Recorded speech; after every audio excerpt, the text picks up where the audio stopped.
پھر جب DGISPR کی طرف سے یہ ریبٹل آیا تب سے ایک تہلکہ مچ گیا، اور مجھے یہ بتایا جا رہا ہے کہ سہیل وڑائچ صاحب ان کے چینل والے بھی اور وہ خود بھی خاصے پریشان ہیں، اور پریشانی کی بات بنتی بھی ہے، کیونکہ انہوں نے صرف ملاقات کی حد تک بات نہیں کی بلکہ انہوں نے 2-4 کالم بھی لکھ ڈالے۔ جو ڈیئر قیدی 804 تھا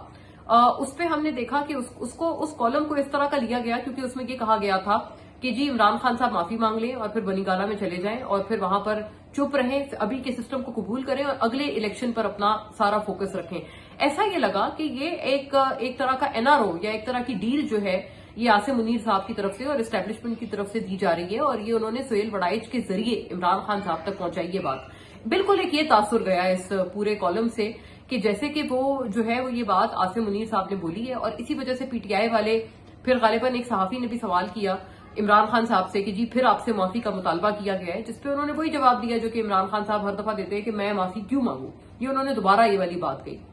اچھا، اس کی وجہ سے ہوا یہ کہ PTI کے سارے اکاؤنٹس میں ایک خوشی کی لہر دوڑ گئی سہیل وڑائچ کے اس کالم کے بعد، اور سب نے یہ کہا کہ دیکھیں ہم تو پہلے ہی کہتے تھے کہ اسٹیبلشمنٹ تو گھٹنے ٹیک چکی ہے اور وہ تو عمران خان ہے جو کہ ڈیل نہیں کر رہا، ورنہ اسٹیبلشمنٹ تو کب سے گیو ان کر چکی ہے، اور وہ تو خود الٹا کہہ رہے ہیں کہ خدا کے لیے ہم آپ کو جیل میں رکھ کے پریشان ہو گئے، آپ نکلیں اور آپ کوئی آگے کا راستہ نکالیں۔ تو یہ جو امپریشن تھا یہ دراصل آپ کو پتا ہے پوری اسٹیبلشمنٹ کے لیے کافی منفی ثابت ہوا۔ اسی کے بعد سے پھر یہ جو ایک بہت بڑا ریبٹل آیا ہے، یہ آیا کہ باقاعدہ پھر یہ DGISPR کی طرف سے یہ ریبٹل آیا کہ جی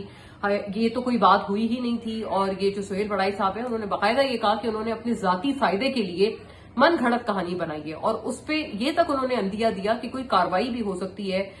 جیو اور سہیل وڑائچ صاحب کے خلاف۔ اب ظاہر ہے یہ نہ صرف سہیل وڑائچ صاحب بلکہ پورے جیو نیوز کے لیے ایک بہت امبیرسنگ سچویشن بن گئی ہے کہ اتنے بڑے صحافی، اتنے پرانے سینئر صحافی، ان کی خبر ایک تو وہ ایک دفعہ خبر نہیں دی انہوں نے، بار بار وہ اس کے اوپر کالم پہ کالم چھاپتے گئے، اور انہوں نے پھر اس کے بعد پھر اب وہ اس کے اوپر یہ کہنا دوسری طرف کا کہ یہ تو ملاقات ہوئی نہیں، تو یہ ایک بڑی ایک امبیرسنگ سچویشن بن گئی ہے سہیل وڑائچ صاحب کے لیے۔